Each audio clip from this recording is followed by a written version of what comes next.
Madam ಒಂದು ನಿಮಿಷ, ನಾನು ನಿಮಗೋಸ್ಕರ ವೆಯ್ಟ್ ಮಾಡ್ತಾ ಇದ್ದೆ ಮೇಡಮ್. ಏನು ವಿಷಯ? ಯಾಕೆ ಮೇಡಮ್, ನಾನು ಇನ್ನೂ ಕೋಪ ಹೋಗಿಲ್ವಾ ಮೇಡಮ್? ಯಾಕೆ ಹಾಗಂತ್ಯ? ಕ್ಷಮೆ ಕೇಳಿದ್ಯಲ್ಲ, ಒಂದಲ್ಲ 2 ಸಲ. ಆಗಲ್ಲ ಮೇಡಮ್, ಕಾಲೇಜಿಗೆ ಬರ್ತಾ ಇಲ್ವಲ್ಲ, ನಂಗೆ ತುಂಬ ಗಿಲ್ಟಿ ಫೀಲ್ ಆಗ್ತಾ ಇದೆ ಮೇಡಮ್. ಸ್ಟೂಡೆಂಟ್ಸ್ ಎಲ್ಲ ಇದಕ್ಕೆಲ್ಲ ನಾನೇ ಕಾರಣ ಅಂತ ಹೇಳ್ತಾ ಇದ್ದಾರೆ ಮೇಡಮ್. ದಯವಿಟ್ಟು ಮೇಡಮ್ ನೀವು ಮತ್ತೆ ಕಾಲೇಜಿಗೆ ಬನ್ನಿ ಮೇಡಮ್. ಇನ್ನು ಮುಂದೆ ಯಾವ ಹುಡುಗಿನೂ ಕೂಡ ರ್ಯಾಗ್ ಮಾಡಲ್ಲ ಅಂತ ಪ್ರಾಮಿಸ್ ಮಾಡ್ತೀನಿ ಮೇಡಮ್. Please madam. ಆಯಿತು, ಆ ವಿಷಯ ಬಿಡು ಅನ್ನಲ್ಲ. ಮತ್ತೆ ಮಾತು ಮರಿಸ್ತಿರಲ್ಲ ಮೇಡಮ್. ದಯವಿಟ್ಟು ನನ್ನ ಪ್ರಶ್ನೆಗೆ ಉತ್ತರ ಕೊಡಿ ಮೇಡಮ್. ಏನೇನು ಪ್ರಶ್ನೆ? ಅದೇ ಮತ್ತೆ ನೀವು ಯಾವತ್ತಿಂದ ಕಾಲೇಜಿಗೆ ಬರ್ತೀರಾ ಅಂತ. ಯಾಕೆ, ನಿನಗೆ ಗೊತ್ತಿಲ್ವಾ? ನಿಮ್ಮ ತಂದೆ ನಿನಗೆ ಹೇಳಿರ್ಬೋದಲ್ಲ. ನೀವು ಮತ್ತೆ ಯಾವಾಗ ಕಾಲೇಜಿಗೆ ಬರ್ತೀರಾ ಅಂತ ನಮ್ಮ ತಂದೆ ಹತ್ರ ಹೇಳಿದಿರಾ? ಅವ್ರಿಗೆ ಮಾತು ಹೇಳಲೇ ಇಲ್ಲ. ಅದಲ್ಲ. ಮತ್ತೆ ಇನ್ನೇನಾದರೂ ಕಂಪ್ಲೇಂಟ್ ಹೇಳಿದ್ರಾ ಮೇಡಮ್? ನೋಡು, ಎಲ್ಲ ವಿಷಯನೂ ಎಲ್ಲರ ಹತ್ರನೂ ಹೇಳೋಕ್ಕಾಗಲ್ಲ. ಯಾವ್ಯಾವ ವಿಷಯನ ಯಾರ್ಯಾರಿಗೆ ಹೇಳಬೇಕೋ ಅವ್ರಿಗೆ ಹೇಳಬೇಕು. ನಿನಗಿದೆಲ್ಲ ಗೊತ್ತಾಗಲ್ಲ. ಮೀಟಿಂಗಾ? ಅಜೆಂಡಾಗ ವಿಷಯನೇ ಇಲ್ಲ ಅಂದಮೇಲೆ ಏನ್ರಿ ಮೀಟಿಂಗ್ ಮಾಡೋದು?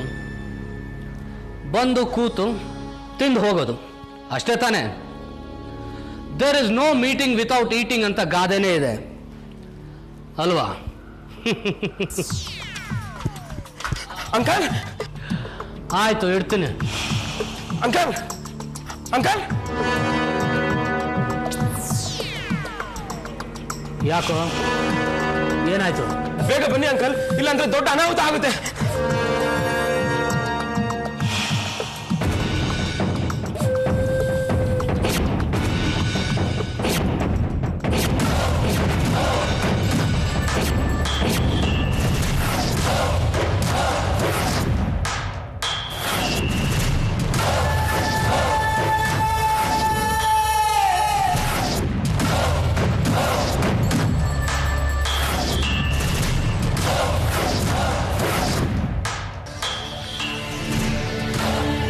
ಯಾಕೆ ಮೇಡಮ್ ನಡ್ಕೊಂಡೇ ಹೋಗ್ತಾ ಇದ್ದೀರಾ? ಆಟೋ ಕರೀಲ್ಲ ಮೇಡಮ್? ನೋ ಥ್ಯಾಂಕ್ಸ್, ಇಲ್ಲೇ ಹತ್ರದಲ್ಲೇ ಆಟೋ ಸಿಗುತ್ತೆ. ನನ್ನ ಬೈಕಲ್ಲಾದರೂ ಡ್ರಾಪ್ ಮಾಡಲ ಮೇಡಮ್? ಬೇಡಪ್ಪ. ಯಾಕೆ ಮೇಡಮ್, ಯಾರಾದರೂ ನೋಡ್ತಾರೆ ಅಂತ ಭಯನ? ಭಯನಾ? ಯಾಕೆ? ಅಲ್ಲ, ಅದು ಯಾರಾದರೂ ಏನಾದರೂ ಅಂದ್ಕೋತಾರೆ ಅಂತನಾ ಮೇಡಮ್? ಹಾಗೇನಿಲ್ಲ. ನಾವು ಬೇರೆಯವ್ರಿಗೆ ಹೆದರ್ಕೋಬೇಕಾಗಿಲ್ಲ. ನಮ್ಮ ಅಂತಃಕರಣ ಶುದ್ಧಿಯಾಗಿದ್ರೆ ಅಷ್ಟೇ ಸಾಕು. ಯಾರೇನು ಬೇಕಾದರೂ ಅಂದ್ಕೊಳ್ಳಿ. ಸರಿ, ನಾನು ಬರ್ತೀನಿ. ಸರಿ ಮೇಡಮ್, ನಾನು ಕಾಲೇಜಿಗೆ ಬರೋದನ್ನು ಮಾತ್ರ ಮರಿಬೇಡಿ ಮೇಡಮ್.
ಏನೋ ಅವ್ನು ಹಾಗೆ ನೋಡ್ತಾ ಇದೆಯಾ? ಅವ್ನು ಬಂದು ನನಗೆ ಹೇಳ್ದ ಅಂತನಾ?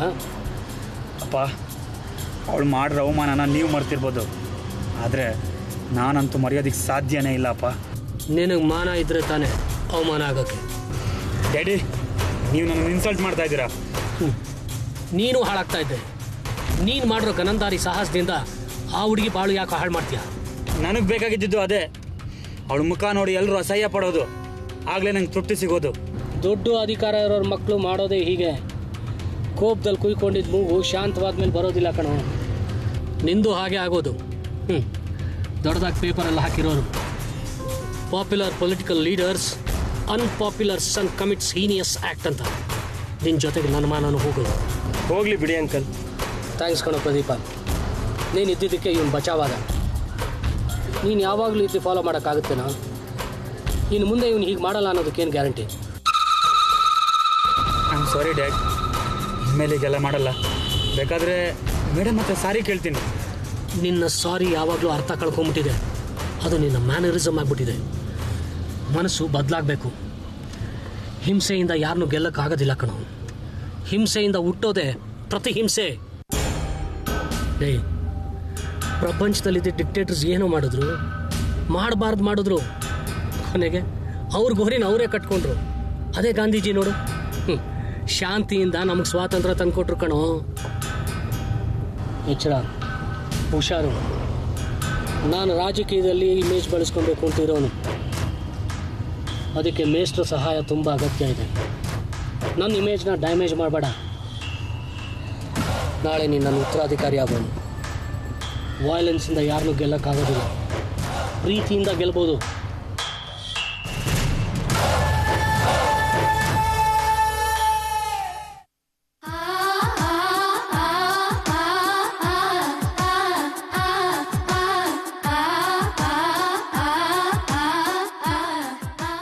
ಬೇರೆ ಪತ್ರಿಕೆ ಓದ್ಬೋದಾ? ಓದ್ಬೋದು. ಒಂದ್ ನಿಮಿಷ.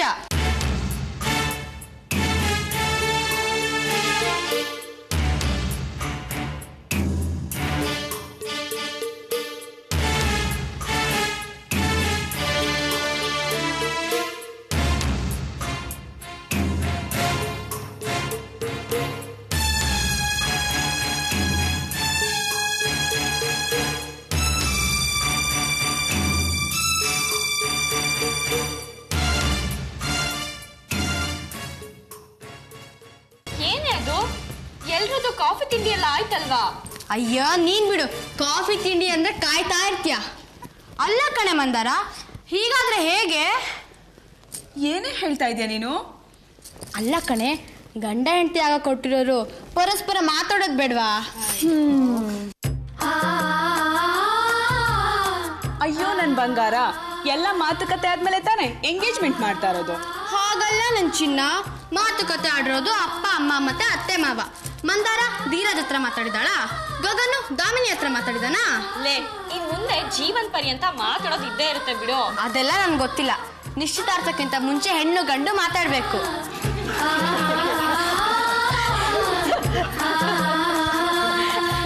ಮಂದಾರ ಮೇಡಮ್, ಧೀರಜ್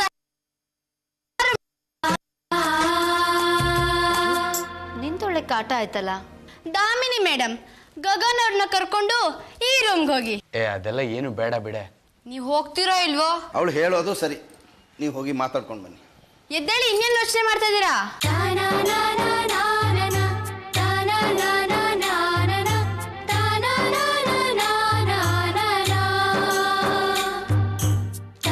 ಅದ್ ಸರಿ, ಇವ್ರು ಮಾತಾಡ್ಕೊಂಡು ಬರೋ ಅಷ್ಟರಲ್ಲಿ ನಾವೇನ್ ಮಾಡೋದು? ಅಂತ್ಯಾಕ್ಷರಿ ಆಡೋಣವಾ? ಅಪ್ಪ ಅಮ್ಮ ಒಂದ್ ಟೀಮು, ಅತ್ತೆ ಮಾವ ಒಂದ್ ಟೀಮು. ಡನ್.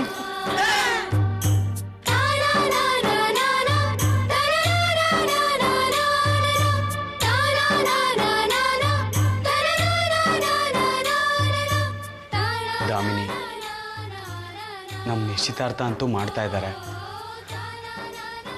ನೀನು ಮನಸ್ಫೂರ್ತಿಯಾಗಿ ನನ್ನ ಒಪ್ಪಿದೀಯಾ? ಮನಸ್ಸು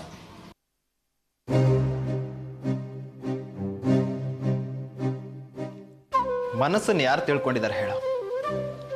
ಅದೊಂಥರ ಮುಚ್ಚಿದ ಬಾಗ್ಲಿದ್ದಾಗ, ಯಾವತ್ತೂ ಬಿಚ್ಕೊಳ್ಳೋದಿಲ್ಲ. ಮನುಷ್ಯ ಬಾಯಿಂದ ಏನು ಹೇಳ್ತಾನೋ ಅದರಿಂದ ಎಸ್ ಅಥವಾ ನೋ ಅಂತ ತಿಳ್ಕೊತಾರೆ.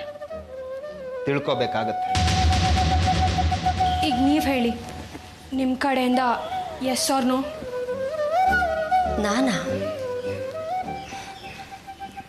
ನಾನು ಯಾವಾಗಲೂ ಎಸ್ಸೆ. ಯಾಕೆ ಅಂತೀರಾ? ನನ್ನ ಹೆಸರಲ್ಲೇ ಎಸ್ ಇದೆ. ಎಸ್ ಮಂದಾರ. ಎಸ್ ಅಂದರೆ ಸದಾನಂದ ಮೂರ್ತಿ. ನಿಮ್ಮ ಹೆಸರಲ್ಲೂ ಎಸ್ ಇದೆ ಅಲ್ವಾ? ಶ್ರೀಕಂಠಯ್ಯ ಧೀರಜ್. ಅದಕ್ಕೆ ನಿಮ್ಮ ಉತ್ತರನೂ ಎಸ್ ಅನ್ಕೋತೀನಿ. ಆದರೆ ನಾವು ಅನ್ಕೊಂಡಾಗೆ ಎಲ್ಲ ನಡೆಯುತ್ತಾ?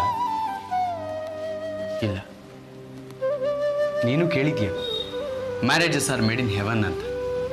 ಅದಕ್ಕೆ ನಮ್ಮಲ್ಲಿ ಬ್ರಹ್ಮಗಂಟು ಅಂತಾರೆ. ಈ ಮದುವೆಗಳೆಲ್ಲ ಪ್ರೀಫಿಕ್ಸ್ಡ್ ಆಗಿರುತ್ತೆ. ಈಗ ಆ ವಿಷಯ ಬಿಟ್ಟಾಕು. ಈಗಾಗಲೇ ಫಿಕ್ಸ್ ಆಗಿರೋ ಮದುವೆ ಬಗ್ಗೆ ಸುಮ್ಮನೆ ಯಾಕೆ ಚರ್ಚೆ ಮಾಡಬೇಕು? ಪರ್ಸ್ನಲ್ ಆಗಿ ನೀನು ನನ್ನ ಹತ್ರ ಏನಾದರೂ ಹೇಳೋದಿದ್ರೆ ಹೇಳ್ಬೋದು, ಕೇಳೋದಿದ್ರೆ ಕೇಳ್ಬೋದು. ಅದಕ್ಕೆ ಸಂಕೋಚ ಬೇಡ. ಸಂಕೋಚ ಏನೂ ಇಲ್ಲ. ನಾನೇನೇ ಹೇಳಿ, ನೀವೇನೇ ಕೇಳಿ, ಕಡೆಗಾಗೋದು ನಮ್ಮ ಅಪ್ಪ ಅಮ್ಮ ನಿಮ್ಮ ಅಪ್ಪ ಅಮ್ಮ ಅಂದ್ಕೊಂಡ ಹಾಗೆ. ಹೇಳೋಕ್ಕೇನಿದೆ ಕೇಳೋಕ್ಕೇನಿದೆ ಅಂದ್ಬಿಡ್ತಾರೆ. ಇನ್ಫ್ಯಾಕ್ಟ್ ನಾವಿಬ್ರು ಇಲ್ಲಿ ನಿಂತ್ಕೊಂಡು ಮಾತಾಡೋದೇ ವೇಸ್ಟ್. ವೇಸ್ಟ್ ಅಂತ ಯಾಕೆ ಅನ್ಕೋಬೇಕು?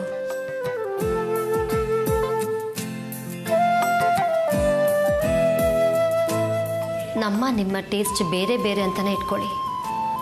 ಆದರೆ ಅದೇನು ಅಂತ ತಿಳ್ಕೊಂಡು ಹೊಂದಾಣಿಕೆ ಮಾಡ್ಕೋಬೋದಲ್ವಾ? ಅದರಲ್ಲಿ ತಪ್ಪೇನಿದೆ? ತಪ್ಪು ಸರಿ, ಇದಕ್ಕೆ ಡೆಫಿನೆಟ್ ಆಗಿ ಅರ್ಥ ಹೇಳಕ್ಕಾಗತ್ತಾ? ಅದು ಘಟನೆ, ಪರಿಸ್ಥಿತಿ, ವ್ಯಕ್ತಿ, ಸಮಯನ ಅವಲಂಬಿಸಿರುತ್ತೆ. ಅದನ್ನು ನೋಡಿಕೊಂಡು ನಾವು ಜಡ್ಜ್ ಮಾಡಬೇಕಾಗತ್ತೆ. ಯಾಕೆ ಅಂತೀಯ? ಒಂದು ವಿಷಯ ಒಂದು ಕಡೆ ಸರಿಯಾಗಿದ್ದು ಇನ್ನೊಂದು ಕಡೆ ತಪ್ಪಾಗಿರ್ಬೋದು. ಅದಕ್ಕೆ ನಾವು ಆಸೆ ಬೆಳೆಸ್ಕೋಬೇಕು. ಅಂತ ಆಸೆ ಇಟ್ಕೊಂಡೆ ಈ ಮದುವೆಗೆ ಒಪ್ಕೊಂಡಿರೋದು. ಆಸೆನೇ ಇಲ್ಲದೆ ಹೋಗಿದ್ದಿದ್ರೆ, ಐ ಮೀನ್ ನೀನು ನನಗೆ ಇಷ್ಟನೇ ಇಲ್ಲದೆ ಹೋಗಿದ್ದಿದ್ರೆ ಈ ಮದುವೆ ಫಿಕ್ಸ್ ಆಗ್ತಾ ಇತ್ತಾ? ಫಿಕ್ಸ್ ಆಗಿದೆ. ಆದರೆ ಅದು ಆಸೆಯಿಂದಲ್ಲ, ಅಂದರೆ ಪ್ರೀತಿಯಿಂದಲ್ಲ ಅಥವಾ ಬಲವಂತದಿಂದಲ್ಲ ಅಂತ ಸಂದೇಹ ಬರುತ್ತಲ್ವಾ? ಎಲ್ಲೋ ಸ್ವಾರ್ಥ ಇರಬಾರ್ದು, ಲೋಭ ಇರಬಾರ್ದು. ನಿನಗೆ ಹಾಗನ್ಸಲ್ವಾ? ಯಾಕೋ ಮಾತು ಒಗ್ಗಟ್ಟಾಗ್ತಾ ಇದೆ. ಒಗ್ಟೋ ಸಗ್ಟೋ ನನಗೆ ಗೊತ್ತಾಗ್ತಾ ಇಲ್ಲ. ನನಗೆ ಒಗ್ಗಟ್ಟಲ್ಲಿ ನಂಬಿಕೆ, ಸಂಸಾರದಲ್ಲಿ ಸಾಮರಸ್ಯ ಇರಬೇಕು ಅನ್ನೋ ನಾನು. ನಮ್ಮದು ದೊಡ್ಡ ಸಂಸಾರ. ನಮ್ಮ ಮದುವೆ ಆಗೋದ್ರಿಂದ ನಮ್ಮ ಮನೆ ಸಾಮರಸ್ಯ ಆಗಲಿ ಒಗ್ಗಟ್ಟಾಗಲಿ ಒಡಿಬಾರ್ದು. ಓಹ್, ನೀವು ನನ್ನನ್ನು ಮದುವೆ ಆಗೋದ್ರಿಂದ ನಿಮ್ಮ ಮನೆ ಒಗ್ಗಟ್ಟಿಗೆ ಭಂಗ ಬರುತ್ತೆ ಅನ್ನೋ ಅಪನಂಬಿಕೆನಾ? ಚಚೆ, ಹಾಗೇನಿಲ್ಲ. ಅಪನಂಬಿಕೆ ಅಂತೇನಲ್ಲ, ಇರೋದು ನಂಬಿಕೆನೆ. ನಾನು ಯಾಕೆ ಈ ಮಾತನ್ನು ಹೇಳ್ತಾ ಇದ್ದೀನಿ ಅಂದರೆ, ನಾವು ಜೀವನದಲ್ಲಿ ಏನು ಬೇಕು ಅಂತ ಬಯಸ್ತೀವೋ ಅದು ಸಿಗುತ್ತೆ ಅನ್ನೋ ನಂಬಿಕೆನೇ ನಮ್ಮೆಲ್ಲ ನಿರ್ಧಾರಗಳಿಗೂ ಮೂಲ. ನನ್ನ ಬಗ್ಗೆ ಸರಿಯಾಗಿ ನಿರ್ಧಾರ ತಗೊಂಡೆ ಈ ಮದುವೆಗೆ ಒಪ್ಕೊಂಡಿದ್ಯಾ ಅಂತ ನಾನು ಅಂದ್ಕೊಂಡಿದ್ದೀನಿ. ಈ ಮದುವೆಗೆ ನನ್ನ ಅಭ್ಯಂತರ ಏನಿಲ್ಲ. ಆದರೆ ನನ್ನಿಷ್ಟ ಏನಂದರೆ ನಮ್ಮ ಮನೆ ಒಗ್ಗಟ್ಟು. ನಿಮ್ಮ ಮನೆ ಒಗ್ಗಟ್ಟಿಗೆ ನನ್ನಿಂದ ಯಾವುದೇ ರೀತಿ ತೊಂದರೆ ಬರಲ್ಲ ಹಾಗಂತ ಪ್ರಾಮಿಸ್ ಮಾಡ್ಲಾ? ಸರಿ ಸರಿ, ನಾವಿಲ್ಲೇ ಒಗ್ಗಟ್ಟು ಅಂತ ಮಾತಾಡ್ತಾ ನಿಂತಿದ್ರೆ ಅಲ್ಲಿ ನಮಗೋಸ್ಕರ ಮಾಡಿರೋ ಬಿಸಿ ಬಿಸಿ ಒಬ್ಬಟ್ಟು ತಣ್ಣಗಾಗತ್ತೆ. ಬನ್ನಿ ಹೋಗೋಣ. ಹೋಗೋಣ ಅಂತ ಇಲ್ಲೇ ನಿಂತಿದ್ರೆ ಆಮೇಲೆ ಅಲ್ಲಿರೋರೆಲ್ಲ ಇಲ್ಲಿ ಬರ್ತಾರೆ. ಅವ್ರು ಬರೋಕ್ಕೆ ಮುಂಚೆ ನಾವೇ ಆಚೆ ಹೋಗೋಣ. ಬನ್ನಿ.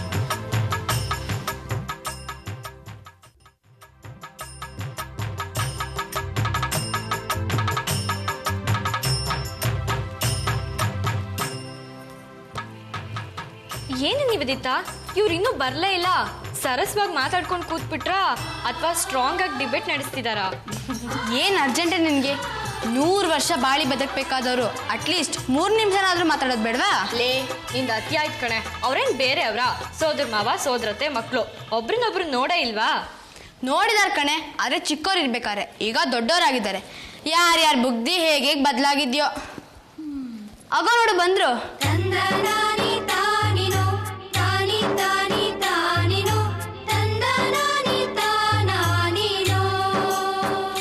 ಏನೇ ಮಂದಾರ, ಏನಂತಾರೆ ಬಾವಾಜಿ ಅವರು? ಏನಪ್ಪ ಗಗನ್ ಮಹಾರಾಜ, ದಾಮಿನಿ ಮಿಂಚಿದ್ರು ತಾನೆ? ಅದನ್ನು ಅವಳನ್ನೇ ಕೇಳು. ಯಾಕೆ, ಅವಳು ಏನಾದರೂ ಅನ್ಕೋತಾಳೆ ಅಂತ ಭಯನಾ? ಹೌದಾ ದಾಮಿನಿ? ಆಯ್ತಲ್ಲ ವರ ಪರೀಕ್ಷೆ ವಧುಗಳಿಂದ. ಪುರೋಹಿತ್ರೆ, ಇನ್ ಕಾರ್ಯಕ್ರಮ ಮುಂದುವರಿಸಬಹುದಲ್ಲ? ಧೀರಜ್ ಮದುವೆ ಬೆಳಿಗ್ಗೆ 7:30ಕ್ಕೆ ಶುಭ ಕರ್ಕಾಟಕ ಲಗ್ನದಲ್ಲಿ, ಗಗನ್ ಮದುವೆ 10 ಗಂಟೆಗೆ ಶುಭ ಮಿಥುನ ಲಗ್ನದಲ್ಲಿ. ಆಗ್ಬೋದೇನಪ್ಪ ಶ್ರೀಕಂಠು? ಅಯ್ಯೋ ನನಗೇನು ತೊಂದರೆ ಇಲ್ಲಪ್ಪ. ನಿನ್ನ ಹೆಂಡ್ತಿನ ಒಂದು ಮಾತು ಕೇಳಿ ನೋಡ್ಬಿಡು. ಅಯ್ಯೋ ನಂದೇನಿದೆ, ಎಲ್ಲ ಪ್ರಶಸ್ತವಾಗಿ ನಡಿಬೇಕು, ಯಾವುದೇ ವಿಘ್ನಗಳು ಬರಬಾರ್ದು ಅಂತ ಮುಹೂರ್ತ ನೋಡಿದ್ರೆ ಸಾಕು. ಸರಿ, ಲಗ್ನ ಪತ್ರಿಕೆ ಓದ್ಬಿಡ್ತೀನಿ. ಶ್ರೀಮತ್ ಪಯೋನಿಧಿ ನಿಕೇತನ ಚಕ್ರಪಾಣಿ ಭೋಗೇಂದ್ರ ಭೋಗ ಮಣಿರಂಜಿತ ಪುಣ್ಯಮೂರ್ತೆ ಯೋಗೀಶ ಶಾಶ್ವತ ಶರಣ್ಯೇ ಭವದ್ವಿಪೋತ ಶ್ರೀ ಲಕ್ಷ್ಮೀ ನರಸಿಂಹ ಮಮ ದೇಹಿ ಪರಾವಲಂಬಂ. ಬೆಂಗಳೂರಿನ ಹನುಮಂತನಗರದ 10ನೇ ಮೈಲಿನ 104ನೇ ನಂಬರಿನ ಮನೆಯಲ್ಲಿ ವಾಸವಾಗಿರುವ ಶ್ರೀಮತಿ ರಾಜೇಶ್ವರಿ ಹಾಗೂ ಶ್ರೀ ಸದಾನಂದ ಮೂರ್ತಿಯವರು ಬೆಂಗಳೂರಿನ ಕೋರಮಂಗಲದ 4ನೇ ಬ್ಲಾಕಿನಲ್ಲಿರುವ 108ನೇ ನಂಬರಿನ ಮನೆಯಲ್ಲಿ ವಾಸವಾಗಿರುವ ಶ್ರೀಮತಿ ಕಾಮಾಕ್ಷಿ ಹಾಗೂ ಶ್ರೀಕಂಠಯ್ಯನವರು ಮಾಡುವ ವಿಜ್ಞಾಪನೆಗಳು. ಉಭಯ ಕುಶಲೋಪರಿ ಸಾಂಪ್ರತ ವಿವಾಹ ಮಹೋತ್ಸವಾಹನ ಪತ್ರಿಕಾ. ಸರ್, ನೀವು ಈ ನಿಶ್ಚಿತಾರ್ಥಕ್ಕೆ ಬಂದಿದ್ದು ನಮ್ಮ ಮೇಸ್ಟ್ರಿಗೆ ಆನೆ ಬಲ ಬಂದಂಗಾಯ್ತು. ನಮ್ಮ ಸದಾ ಎಂಥ ವ್ಯಕ್ತಿ ಅಂತ ನಿಮಗೆ ಗೊತ್ತಿಲ್ಲ. ನಾನು ಅವನು ಒಟ್ಟಿಗೆ ಸ್ಕೂಲ್ನಲ್ಲಿ ಓದ್ದವರು. ಆಗ ನಮಗೂ ಬಡ್ತಾನವೇ. ಎಷ್ಟೋ ಸತಿ ಅವನ ಮನೇಲೆ ಊಟ ಮಾಡಿದ್ದುಂಟು. ಅವ್ರ ತಾಯಿ ಸಾಕ್ಷಾತ್ ಅನ್ನಪೂರ್ಣೇಶ್ವರಿ ಅವತಾರ. ಒಟ್ಟಿನಲ್ಲಿ ನಮ್ಮ ಸದಾ ಮತ್ತು ಅವನ ಸಂಸಾರ ಯಾವಾಗಲೂ ಸಂತೋಷವಾಗಿದ್ದರೆ ಅಷ್ಟೇ ನನಗೆ ಸಾಕು. ರಾಯರೇ, ತಾಂಬೂಲ ಬದಲಾಯಿಸ್ಕೊಳ್ಳಿ.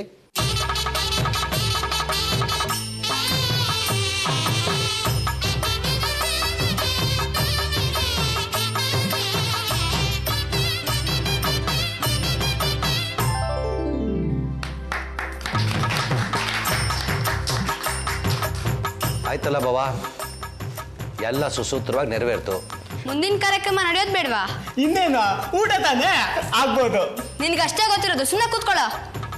ಅಲ್ಲ ಮಾವ, ಕೊಡೋದು ಬಿಡೋದೆಲ್ಲ ಮಾತಾಡ್ಲಿಲ್ಲ, ಆಮೇಲೆ ತಕರಾರು ಮಾಡಬಾರ್ದು.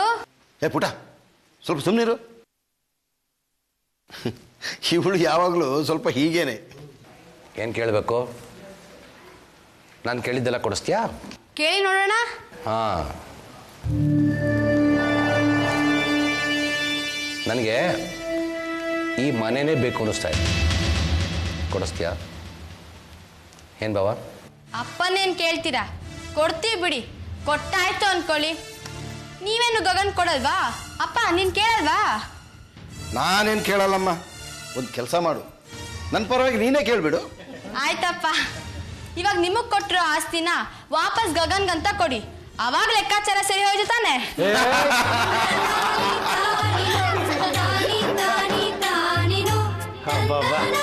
ಅದು ನಿನ್ನ ಮಗಳು ಬಲೆ ಚೂಟಿದ್ದಾಳೆ ಕಡೆಯ. ಅವಳೇ ನನ್ನ ಮನೆ ಆಸೆಟ್ಟು, ಈ ಮನೆ ಫೈನಾನ್ಷಿಯಲ್ ಕಂಟ್ರೋಲರ್. ನಮ್ಮ ಮನೇಲಿ ದುಡಿಯೋರೆಲ್ಲ ಅವಳ ಕೈಗೆ ತಂದು ಒಪ್ಸೋದು. ಅವಳು ಚೆನ್ನಾಗಿ ನಿಭಾಯಿಸ್ತಾಳೆ. ಈ ಮದುವೆ ಬಜೆಟ್ ಕೂಡ ಅವಳೇ ಮಾಡಿರೋದು. ಒಟ್ಟಿನಲ್ಲಿ ನಾವು ಆಸೆ ಪಟ್ಟಂತೆ ಹೂವಿನ ಸರ ಎತ್ತದಾಗೆ ಕಾರ್ಯಕ್ರಮ ನಡೀತು. ಇನ್ಯಾಕೆ ತಡ ಮಾಡಬೇಕು? ಮಾಡಿರೋ ಅಡುಗೆ ಎಲ್ಲ ತಣ್ಣಗಾಗ್ಬಿಡುತ್ತೆ. ಹೇಳಿ ಎಲ್ಲರೂ ಊಟ ಮಾಡೋಣ.